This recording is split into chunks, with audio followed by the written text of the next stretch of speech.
I want to give a big thanks to DraftKings for sponsoring today's video. DraftKings is the go-to for sports betting, and right now, all new customers that sign up using our code BoostedBoys for just a $5 deposit will get a no-sweat bet for up to $1,500. So that means if your first bet doesn't hit, you get a bonus bet back in the amount of your original bet. Right now, we're heading into the final rounds of the NBA playoffs, and during the NBA playoffs, all returning customers will get a no-sweat bet every day. DraftKings has such a wide variety of sports to place a wager on, and I know when I'm watching a game or a fight, if I have some money on the line, it makes it that much more exciting to watch. If sports betting is not yet available in your state, don't worry. You can join in on all the fun with DraftKings Daily Fantasy and have the shot to win cash prizes. Download the DraftKings Sportsbook app now and sign up using our code BoostedBoys. Deposit just $5 and get a no-sweat bet up to $1,500. That's promo code BoostedBoys only at DraftKings Sportsbook.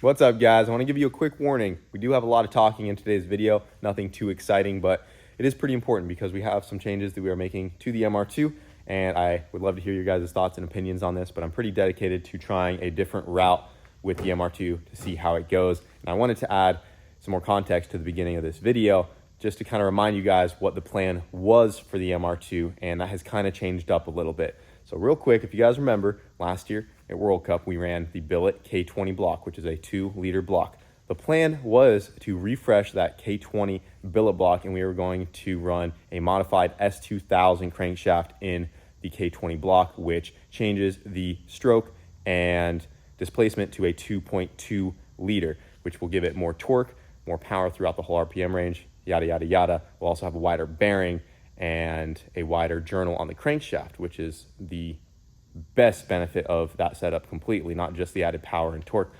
The only issue with that is getting those cranks is a little bit more expensive, and going right to the billet block is something I'm a little hesitant about because we don't have the car perfectly dialed in yet. We are also talking about putting a different fuel system on this thing, changing to methanol. It's brand new to us. I don't want to make any big errors and cause a very expensive billet block, especially with the aftermarket crank and just all the best stuff in it to go boom. That wouldn't be good. So there's another way that we can make extra torque and extra power down low that doesn't require us to spend a ton of extra money. And the most important thing is I want to be able to turn the MR2 around quickly if we do have a failure. And I think the best way to do that will be to backtrack a little bit. I have some buddies that are running the setup, like you guys may know Daniel, Frustrate EG, and some other cars.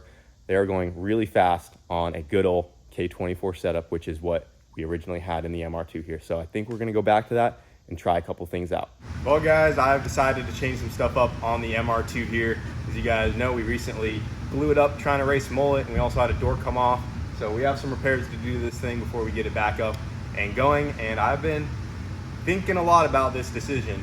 And if you guys look right here, this is actually the K24 bottom end that we originally had in the car back when she was on the good old twin turbo setup.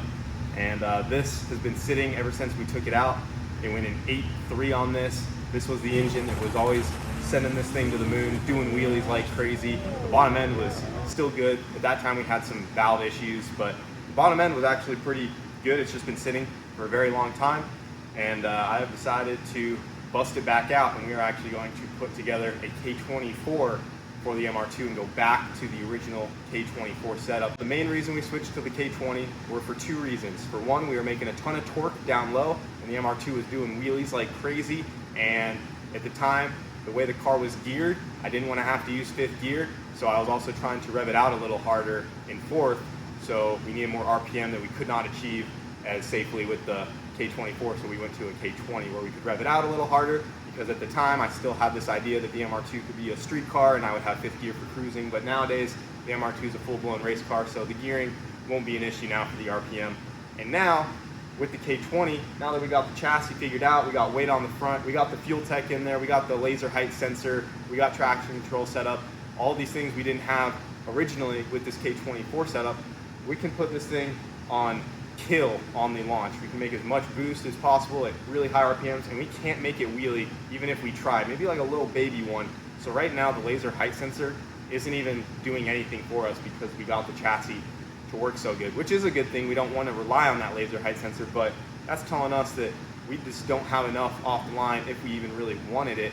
And right now we're running into an issue. If we try to hit the tire any harder on like a really good track, the MR2 will bomb. We can't get enough into it on the two-step to get the tires to spin. It will literally just shut off. That's an issue that we never ever had with the 24 because we were making a lot more torque down low on that two-step, and it also might be a little easier on the clutch to have that torque down low. We can kind of release it faster and not have to slip it so progressively to get the car up and going. Just a lot of little things I've been thinking about. We're also looking to put the car on methanol, so that's going to be another change that we are doing on top of this. But I thought now would be a great time to double check that the K24 isn't going to be a better setup for us over the K20. And a main reason for that is not only the benefits I just told you about that might be possible, but it's going to be a lot easier for us to find K24 parts as far as blocks, cranks, and just off-the-shelf parts go, because the K24 is overall a more common setup, and especially a lot of these guys making big dog horsepower. Even the billet block guys are all running K24 billet blocks. They just de-stroke them. We are one of two cars that run a billet K20 setup when we have the billet block in here. So the parts aren't as readily available, and I would just rather go to something that we can get quicker and faster. There's way more sleeve blocks available on Marketplace, things like that, in a 24 configuration. And I have no problem assembling these bottom ends myself and putting the motors together and just taking this stuff to JDR for machine work and things like that. One of the biggest things holding us back right now is just getting parts and getting stuff turned around. So I want to be able to put motors together myself again and turn this car around quickly. And I think the K24 might be better for us. So I'm going to give it a shot, and we're going to stick the OG cast K24 sleeve block back into the MR2 for some testing. And we're going to test it on methanol here coming up hopefully soon, and we'll just see how the K24 cast block does.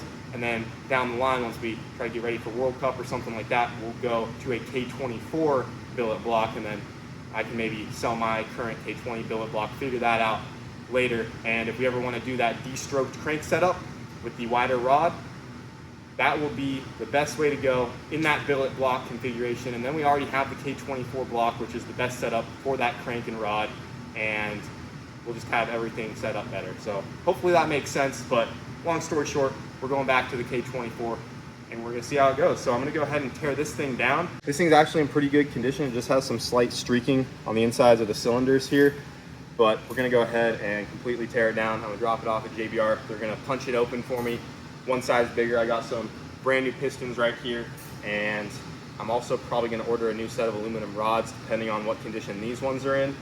They are used, so I'd rather just everything be brand new, but there's a chance I might use these if they measure them out and they don't have too much stretch or anything like that. But this bottom end is good, so it'll be a great test engine for us. This will still be capable of mid to high sevens all day.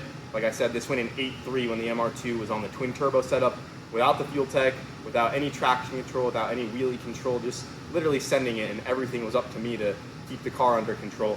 So we're gonna refreshen this up. I'll put the head on the engine that came out of this car onto this bottom end. We'll have ourselves a K24. We'll be making more torque down low, and hopefully that helps us out. And then my goal is just to put these together when we need them, so when the MR2 goes down, I can have it turned around, you know, in like a week or two and have it back up and ripping. So we'll go ahead and pull this thing apart.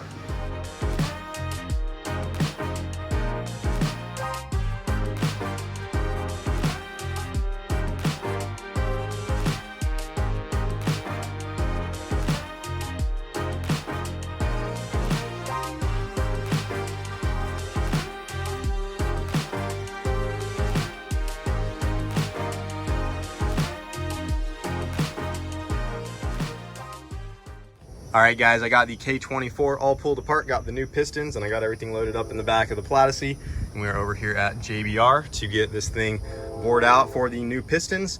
And then once we get that back, we can go ahead and reassemble this thing with some fresh rods, get the refreshed head back on there, and we'll have ourselves a K24 to go into the MR2. It's been a long time since we've had a K24 in there, but I'm excited to see how it does now that we've actually done so much and accomplished so much with the MR2. We have the car set up.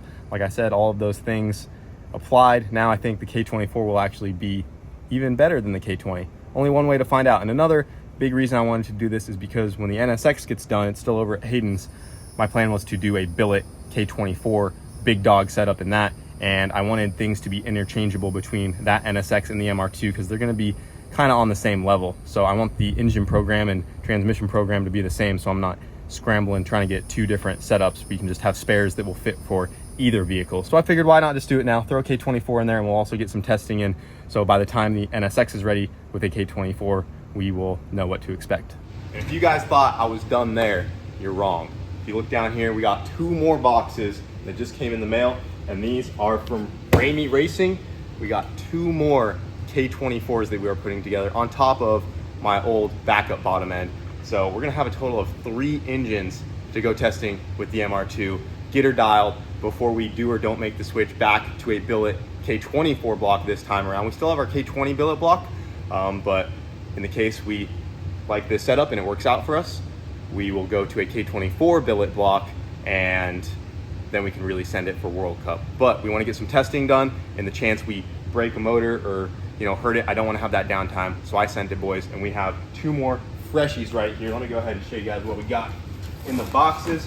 So the reason we went with Ramey on these is they just happen to have these on the shelf ready to go, and I'm going to be putting these engines together myself so we can get the MR2 tested. I was always building the motors myself for the MR2 up until we moved here to Florida, and I just wanted to make sure that when we were trying to run our first 7 in this thing, that the motors were done perfectly, so we had JBR building them. I feel I'm more than capable of building these engines myself and sending them to the moon. So we already have these blocks right here, machined to some fresh pistons. These are Diamond Racing pistons. If you look down in here, we got our new K24 A2 block. Get her out of there. Nice.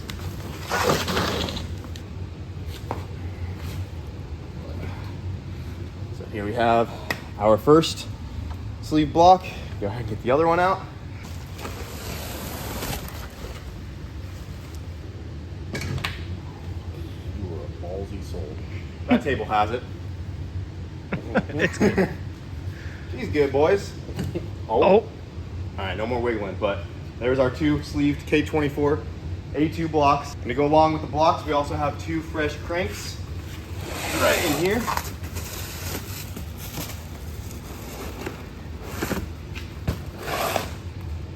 Set that guy down there. And crank number 2. These are just factory K24 cranks. So to go along with the 2 sleeve blocks and the 2 cranks, we have Diamond Racing pistons right here that were supplied with them. So these are already machined to the block, ready to be assembled and go in. So this is what they are running on all of Ramey Racing's high horsepower applications. So we got 2 sets of Diamond Racing pistons for each block. And obviously, to go along with pistons, we're gonna need some rods. And right here are our rods for these puppies. So I got these from Speed Factory. These are BME 300 series solid beam K24 aluminum rods. Basically the same one that we were running in the billet block, but this is for a 24, not a K20. So we got that guy right there. Badass rod, basically as big of a rod you can put into a K24. If this setup does what we want it to do, we will continue to use this rod even when we go to the billet block setup.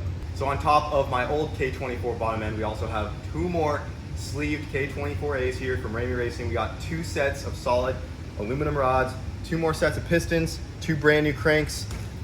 We're gonna get a lot of testing done here, hopefully soon with the MR2. I still have JBR doing the heads, so we have heads with them that we are waiting to get back, and I have some info to show you how we are doing the heads because we are changing some stuff up with those as well. But I will be assembling these engines completely myself, but the machine work is done. These bottom ends are actually ready to get put together right now. I'm just waiting on some bearings to show up, and then we can get the bottom ends done. Once we get the heads back, the heads can go on, and we'll have 2 spare engines from Ramey, and then we'll have my OG bottom end together as well. And we'll have a total of 3 engines, get some testing done. We have about 4 months before World Cup happens this year, so hopefully we can get this thing together and get her tested. But I think going back to a K24 will be the right move. Having that extra power and torque down low, I think, is gonna help us out in the long run. And if it doesn't, we can always go back. But I really did want to try it because now that we got the MR2 set up even better, I think having more displacement is not going to hurt us. And I think it might be the key to going faster and getting our short track times down. And yeah, only one way to find out, guys. So spent a lot here to get all these components here to us, but I'm excited to start putting these together, get the MR2 back up and ripping, put her on some methanol, and see how fast we can go.